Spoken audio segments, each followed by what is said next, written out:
दोस्तों, आप ट्रेडिंग में इसलिए फेल नहीं हो रहे क्योंकि आपकी स्ट्रेटजी खराब है। आप इसलिए फेल हो रहे हैं क्योंकि आप किसी एक स्ट्रेटजी पर टिक नहीं पाते। हर बार लॉस के बाद आप सिस्टम बदल देते हैं। हर बार नया इंडिकेटर, नया टाइम फ्रेम, नया फॉर्मूला और हर बार वही रिजल्ट, कंफ्यूजन, फियर और टूटता हुआ सेल्फ कॉन्फिडेंस। आज मैं आपको टेक्निकल पैटर्न नहीं सिखाऊंगा, मैं आपको वह साइकोलॉजी दिखाऊंगा जो आपको हर बार नियम तोड़ने पर मजबूर करती है। मैं आपको बताऊंगा कि क्यों 50% विन रेट भी आपको अमीर बना सकता है और क्यों 80% विन रेट भी आपको बर्बाद कर सकता है। मैं आपको अपने एक्सपीरियंस से समझाऊंगा कि कैसे मैंने बार बार सिस्टम बदलकर खुद को नुकसान पहुंचाया और फिर कैसे एक निर्णय ने मेरी पूरी ट्रेडिंग बदल दी, एक ही स्ट्रेटजी पर टिके रहने का निर्णय। इस वीडियो में आप जानेंगे कि प्रोबेबिलिटी क्या है, रिस्क मैनेजमेंट क्यों आपकी असली ढाल है और वह सबसे डेंजरस गलती कौन सी है जो विनिंग ट्रेड्स के बाद होती है। अगर आप सच में जानना चाहते हैं कि प्रोफेशनल ट्रेडर्स अलग कैसे सोचते हैं तो ध्यान से सुनिए। अब शुरू करते हैं उस कड़वी सच्चाई से जिसे ज्यादातर ट्रेडर्स स्वीकार ही नहीं करते। सच्चाई यह है कि मार्केट आपको कभी बर्बाद नहीं करता, आप खुद को बर्बाद करते हैं। यह सुनना असहज है, लेकिन अगर आप सच में ट्रेडिंग समझना चाहते हैं तो आपको इस असहज सत्य को स्वीकार करना होगा। ज्यादातर लोग सोचते हैं कि वे इसलिए पैसा खो रहे हैं क्योंकि उनकी स्ट्रेटजी सही नहीं है। वे कहते हैं शायद इंडिकेटर गलत है, शायद टाइम फ्रेम सही नहीं है, शायद मार्केट बदल गया है। लेकिन मैं आपको सीधे शब्दों में बता दूं, समस्या स्ट्रेटजी नहीं है। समस्या यह है कि आप किसी एक स्ट्रेटजी को पर्याप्त समय ही नहीं देते। आप 3 लॉस लेते हैं और आपका माइंड कहता है यह सिस्टम काम नहीं करता।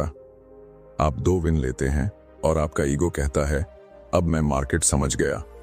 और इसी भावनात्मक झूले में आपका अकाउंट धीरे धीरे खाली होता रहता है। मैंने भी यही किया था। जब मैंने शुरुआत की तो मुझे पूरा विश्वास था कि मैं मार्केट को जल्दी समझ लूंगा। मैं एनालिसिस करता था, पैटर्न ढूंढता था, चार्ट पर घंटों बिताता था।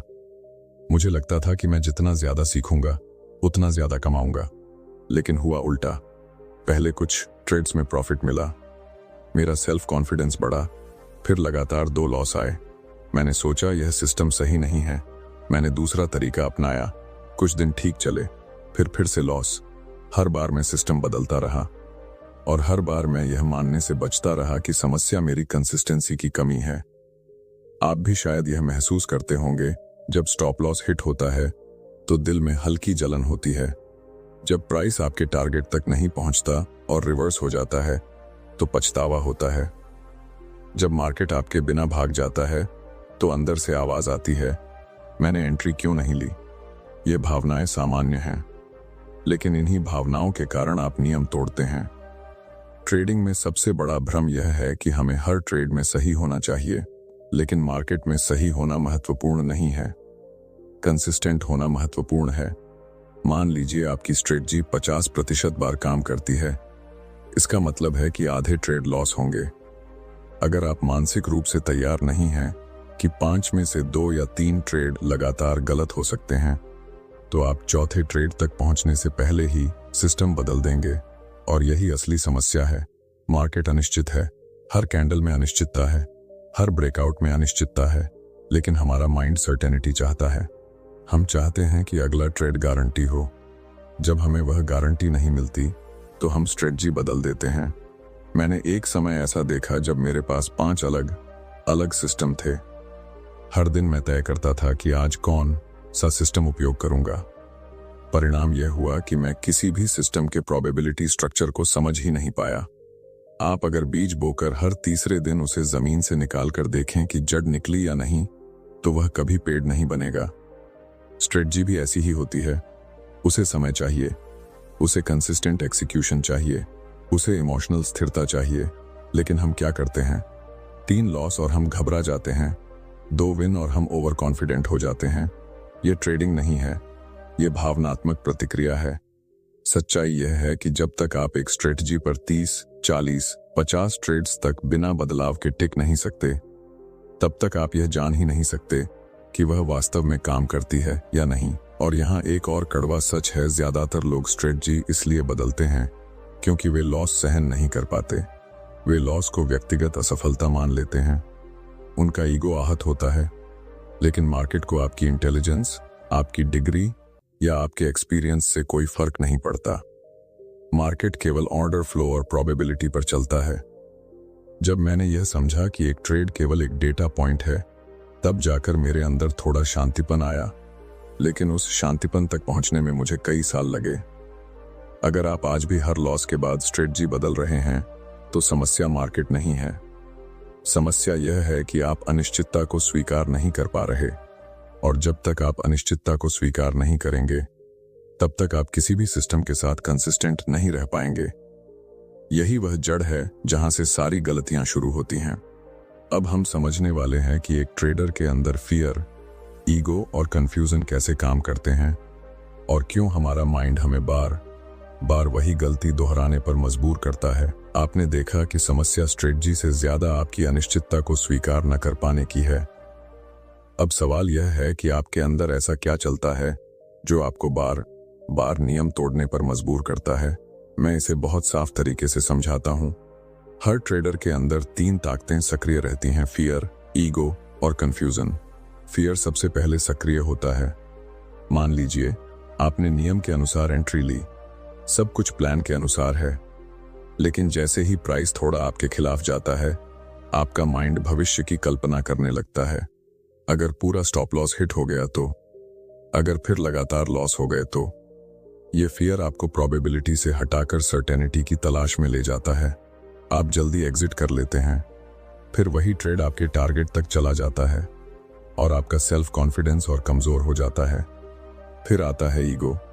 अगर 3 ट्रेड लगातार विन हो जाए तो आपके अंदर एक सूक्ष्म बदलाव आता है। आप सोचते हैं अब मुझे समझ आ गया है। आप रिस्क बढ़ा देते हैं, आप नियमों को थोड़ा ढीला कर देते हैं। आपको लगता है अब आप मार्केट को पढ़ सकते हैं। यहीं से गिरावट शुरू होती है। मैंने अपने शुरुआती दिनों में एक बहुत बड़ी गलती की थी। 5 विनिंग ट्रेड्स के बाद मैंने अपनी पोजीशन साइज दोगुनी कर दी। मैंने सोचा मैं अब इन जोन हूं। अगला ट्रेड लॉस था, फिर अगला भी लॉस, और कुछ ही दिनों में मैंने पिछले पूरे महीने का प्रॉफिट गंवा दिया। समस्या यह नहीं थी कि मार्केट बदल गया था, समस्या यह थी कि मेरा ईगो सक्रिय हो गया था। तीसरी ताकत है कंफ्यूजन। कंफ्यूजन तब पैदा होता है जब आप बाहर की आवाजों को ज्यादा महत्व देते हैं। कोई कहता है ब्रेकआउट काम नहीं करता, कोई कहता है केवल ऑप्शन ट्रेडिंग करो, कोई कहता है केवल स्कैल्पिंग करो। आपका माइंड तुलना करने लगता है, आप अपनी स्ट्रेटजी पर संदेह करने लगते हैं, और धीरे धीरे आपका फोकस बिखर जाता है। साइकोलॉजिकल स्तर पर यह इसलिए होता है क्योंकि हमारा दिमाग लॉस को खतरे की तरह देखता है। प्राचीन समय में नुकसान का मतलब जीवन का खतरा था, इसलिए हमारा न्यूरोलॉजिकल सिस्टम लॉस को बढ़ा चढ़ाकर महसूस करता है। जब आपका अकाउंट 2% नीचे जाता है, आपका शरीर उसे वास्तविक खतरे की तरह प्रतिक्रिया देता है। हार्ट बीट तेज, हथेलियों में पसीना, बेचैनी। लेकिन ट्रेडिंग में यह खतरा वास्तविक नहीं है, यह गणितीय है। यही अंतर समझना जरूरी है। एक ट्रेडर जो मानसिक रूप से परिपक्व है, वह जानता है कि हर ट्रेड केवल एक आउटकम है, उसकी पहचान नहीं। लेकिन एक इमोशनल ट्रेडर हर आउटकम को अपनी क्षमता से जोड़ देता है। अगर विन हुआ तो वह खुद को जीनियस समझता है, अगर लॉस हुआ तो वह खुद को अयोग्य समझता है। दोनों ही स्थितियां खतरनाक हैं। मैंने जब यह समझा कि मार्केट में कुछ भी निश्चित नहीं है और मेरा काम केवल अपने एज को कंसिस्टेंटली एग्जीक्यूट करना है, तब जाकर मेरा माइंड स्थिर होने लगा। यह समझना आसान है, लेकिन इसे अपनाना कठिन है, क्योंकि इसके लिए आपको अपने ईगो को अलग रखना होगा। आपको यह स्वीकार करना होगा कि आप मार्केट को कंट्रोल नहीं कर सकते। आप केवल अपने रिस्क को कंट्रोल कर सकते हैं। आप केवल अपने व्यवहार को कंट्रोल कर सकते हैं। और जब तक आप इन 3 ताकतों फियर, ईगो और कंफ्यूजन को पहचान नहीं लेते, तब तक आप हर बार नई स्ट्रेटजी की ओर भागते रहेंगे। अब हम समझने वाले हैं कि किन मूल सिद्धांतों पर टिककर आप एक स्ट्रेटजी के साथ वास्तविक कंसिस्टेंसी बना सकते हैं और प्रोबेबिलिटी को अपने पक्ष में काम करने दे सकते हैं। अब तक आपने यह समझ लिया कि समस्या स्ट्रेटजी की नहीं, आपके माइंड की है। आपने यह भी देखा कि फियर, ईगो और कंफ्यूजन कैसे आपको नियमों से भटका देते हैं। अब सवाल है, समाधान क्या है? मैं आपको ऐसे सिद्धांत बताता हूं जिन्होंने मेरी ट्रेडिंग की दिशा बदली। ये कोई मोटिवेशनल बातें नहीं हैं, ये व्यवहारिक नियम हैं जिन्हें मैंने दर्द के बाद सीखा। पहला सिद्धांत है प्रोबेबिलिटी को पूरी तरह स्वीकार करना। जब तक आप यह नहीं मानते कि हर ट्रेड अनिश्चित है, तब तक आप भावनात्मक रूप से स्थिर नहीं रह सकते। मान लीजिए आपकी स्ट्रेटजी का विन रेट 50% है और आपका रिस्क रिवॉर्ड 1-2 है। इसका मतलब है कि 10 ट्रेड्स में 5 लॉस और 5 विन हो सकते हैं। गणित कहता है कि आप प्रॉफिट में रहेंगे, लेकिन वास्तविकता में क्या होता है? पहले 3 ट्रेड लॉस हो जाते हैं।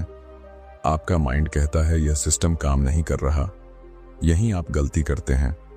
अगर आपने पहले ही स्वीकार कर लिया है कि 3, 4 या 5 लॉस लगातार आ सकते हैं, तो वे आपको भावनात्मक रूप से हिला नहीं पाएंगे। प्रोबेबिलिटी को स्वीकार करना मतलब परिणाम से मानसिक दूरी बनाना। दूसरा सिद्धांत है रिस्क मैनेजमेंट को प्राथमिकता देना, न कि प्रॉफिट को। जब मैं शुरुआती दौर में था, मेरा फोकस केवल कितना कमा सकता हूं पर था। मैं यह नहीं सोचता था कि कितना खो सकता हूं।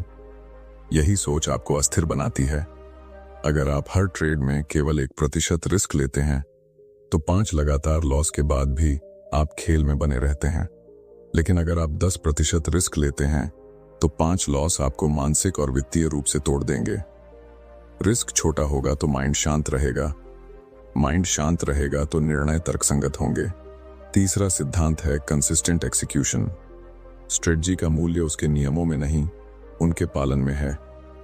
मान लीजिए आपका नियम है कि केवल तब एंट्री लेंगे जब कैंडल क्लोज ब्रेकआउट के ऊपर होगा, लेकिन आप अधीर होकर आधी कैंडल में ही एंट्री ले लेते हैं।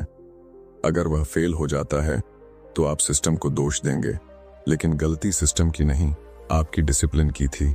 मैंने एक अभ्यास अपनाया था। मैंने 20 ट्रेड्स तक केवल नियमों का पालन किया, चाहे परिणाम कुछ भी हो। मैंने बीच में कोई बदलाव नहीं किया। परिणाम औसत थे लेकिन स्थिर थे। पहली बार मुझे लगा कि मैं मार्केट से नहीं, खुद से जीत रहा हूं। चौथा सिद्धांत है ट्रेड को पर्सनल न लेना। एक ट्रेड केवल एक सैंपल है। अगर आप 100 ट्रेड्स का सैंपल नहीं देखते, तो आप निष्कर्ष निकालने के योग्य नहीं हैं। लेकिन सबसे डेंजरस मिस्टेक अभी बाकी है। सबसे खतरनाक गलती यह है कि आप इन सिद्धांतों को समझ तो लेते हैं, लेकिन लगातार लागू नहीं करते। आप 2 हफ्ते डिसिप्लिन रखते हैं, फिर एक बड़ा विन आता है और आप नियम तोड़ देते हैं। डिसिप्लिन तब नहीं मापी जाती जब सब कुछ आपके पक्ष में हो। डिसिप्लिन तब मापी जाती है जब लगातार लॉस हो रहे हों और फिर भी आप नियमों से नहीं हटते। स्ट्रेटजी पर टिके रहना मानसिक अनुशासन का परीक्षण है। अब हम समझने वाले हैं कि एक वास्तविक ट्रेडर की कहानी से यह कैसे स्पष्ट होता है कि कंसिस्टेंसी की कमी कैसे अकाउंट को खत्म कर देती है और एक निर्णय कैसे पूरी दिशा बदल सकता है। मैं आपको एक वास्तविक अनुभव बताता हूं, जिससे यह पूरी बात स्पष्ट हो जाएगी। एक ट्रेडर था, उसे हम विक्रम कह लेते हैं। वह पढ़ा लिखा था, मार्केट के बारे में काफी नॉलेज रखता था। उसने एक सिंपल ट्रेंड फॉलोइंग स्ट्रेटजी चुनी। बैक टेस्ट में रिजल्ट अच्छे थे। उसने नियम लिखे, रिस्क 1% तय किया और शुरुआत की। पहले महीने में उसे लगभग प्रतिशत रिटर्न मिला। उसका सेल्फ कॉन्फिडेंस बढ़ा। उसे लगा कि उसने मार्केट का कोड समझ लिया है। फिर दूसरे महीने की शुरुआत में लगातार 4 लॉस हुए। यही उसकी असली परीक्षा थी। गणित कहता था कि यह सामान्य है। उसकी स्ट्रेटजी का विन रेट 45 से 50% था। 4 लॉस असामान्य नहीं थे, लेकिन उसका माइंड शांत नहीं था। उसने सोचना शुरू किया शायद ट्रेंड खत्म हो गया है। फिर उसने दूसरी स्ट्रेटजी देखी जो सोशल मीडिया पर लोकप्रिय थी। उसने सिस्टम बदल दिया। नए सिस्टम में 2 विन मिले। उसे लगा उसने सही निर्णय लिया। फिर 3 लॉस आए। अब वह और ज्यादा कंफ्यूज हो गया। उसने तीसरा तरीका अपनाया। 3 महीने बाद उसका अकाउंट 35% नीचे था। समस्या यह नहीं थी कि पहली स्ट्रेटजी खराब थी। समस्या यह थी कि उसने उसे पर्याप्त सैंपल साइज नहीं दिया। उसने 20 या 30 ट्रेड्स का पूरा साइकिल ही पूरा नहीं होने दिया। मैंने उससे पूछा, अगर तुम पहले सिस्टम पर टिके रहते तो क्या होता? जब हमने डेटा निकाला तो पाया कि उसी अवधि में उसकी पहली स्ट्रेटजी नेट 8% प्रॉफिट में थी, बशर्ते वह नियमों पर टिका रहता। यही फर्क है डेटा और भावना में। मैं खुद भी इसी रास्ते से गुजरा हूं। एक समय ऐसा आया जब मेरे पास स्पष्ट नियम थे, लेकिन मैं उन्हें आधा अधूरा लागू करता था। जब तक मैंने यह निर्णय नहीं लिया कि परिणाम चाहे जो हो, मैं 50 ट्रेड्स तक नियम नहीं बदलूंगा, तब तक मेरी इक्विटी कर्व स्थिर नहीं हुई। ट्रेडिंग में सफलता अचानक नहीं आती, वह धीरे धीरे बनती है जब आप हर परिस्थिति में एक जैसा व्यवहार करते हैं। अब हम समझने वाले हैं कि इस पूरी समझ को प्रैक्टिकल एक्शन में कैसे बदला जाए, ताकि एक स्ट्रेटजी पर टिके रहना केवल विचार न रहे, बल्कि आपकी पहचान बन जाए। अब तक आपने समझ लिया कि समस्या स्ट्रेटजी नहीं, आपका व्यवहार है। आपने यह भी देखा कि फियर, ईगो और कंफ्यूजन कैसे आपको रास्ते से भटकाते हैं। आपने सिद्धांत भी समझे और एक वास्तविक उदाहरण भी देखा। अब सवाल है, इसे जीवन में उतारेंगे कैसे? पहला कदम है स्पष्टता। आज ही अपनी स्ट्रेटजी को कागज पर लिखिए। एंट्री कंडीशन क्या है? एग्जिट कंडीशन क्या है? स्टॉप लॉस कहां होगा? पोजीशन साइज कितनी होगी? अगर यह सब आपके दिमाग में है और लिखित नहीं है, तो मान लीजिए कि वह स्ट्रेटजी नहीं, अनुमान है। दूसरा कदम है कमिटमेंट। कम से कम 50 ट्रेड्स तक कोई बदलाव नहीं, परिणाम चाहे जैसे हों। यह निर्णय पहले लीजिए, ट्रेड के बीच में नहीं। तीसरा कदम है फिक्स्ड रिस्क। हर ट्रेड में एक समान प्रतिशत रिस्क, 1% या उससे भी कम। अगर आपका रिस्क स्थिर है तो आपका इमोशनल ग्राफ स्थिर रहेगा। बड़ा उतार चढ़ाव हमेशा बड़े रिस्क से आता है। चौथा कदम है जर्नलिंग। हर ट्रेड के बाद केवल प्रॉफिट या लॉस मत लिखिए, यह लिखिए कि एंट्री लेते समय आपकी मानसिक स्थिति क्या थी, स्टॉप लॉस हिट हुआ तो कैसा लगा, टारगेट आया तो क्या आपने नियम तोड़े। यह आत्मविश्लेषण नहीं, बिहेवियरल डेटा है। पांचवा कदम है साप्ताहिक रिव्यू। हर दिन परिणाम देखने की आदत छोड़ दीजिए। साप्ताहिक डेटा देखिए, 20 या 30 ट्रेड्स का सैंपल देखिए, तभी प्रोबेबिलिटी का वास्तविक प्रभाव समझ में आएगा। याद रखिए, ट्रेडिंग में आपको मार्केट से नहीं, खुद से जीतना है। एक स्ट्रेटजी पर टिके रहना टेक्निकल स्किल नहीं है, यह आपकी पहचान का प्रश्न है। आप दो तरह के ट्रेडर हो सकते हैं। पहला, जो हर लॉस के बाद सिस्टम बदलता है और हमेशा शुरुआत में ही रहता है। दूसरा, जो नियमों पर टिकता है, भले ही परिणाम अस्थायी रूप से उसके खिलाफ जाए। मार्केट आपको सम्मान तभी देगा जब आप खुद को नियंत्रित कर पाएंगे। अगर यह वीडियो आपके सोचने का तरीका बदल रहा है, तो इसे केवल देखकर मत छोड़िए, इसे लागू कीजिए। अपने ट्रेडिंग डेस्क पर एक वाक्य लिखिए, मैं परिणाम को नहीं, प्रक्रिया को नियंत्रित करता हूं। और अगर आप सच में एक प्रोफेशनल माइंडसेट बनाना चाहते हैं, तो इस चैनल को सब्सक्राइब कीजिए। यहां हम केवल स्ट्रेटजी नहीं, ट्रेडिंग की साइकोलॉजी और रिस्क मैनेजमेंट की गहराई में जाते हैं। ट्रेडिंग में सफलता भाग्य से नहीं आती, सफलता कंसिस्टेंट व्यवहार से आती है। निर्णय आपका है, या तो आप अनिश्चितता से भागेंगे, या आप उसे स्वीकार करेंगे और एक स्ट्रेटजी पर टिके रहेंगे। यही असली ट्रेडिंग है।